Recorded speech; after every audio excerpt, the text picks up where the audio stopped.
So we're going to make our neck binding from this strip, which we just fold double.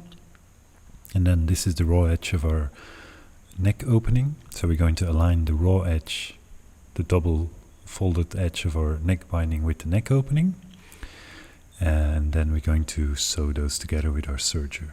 And while we do that, we're going to stretch out, especially when we take a turn, we need to stretch the neck binding.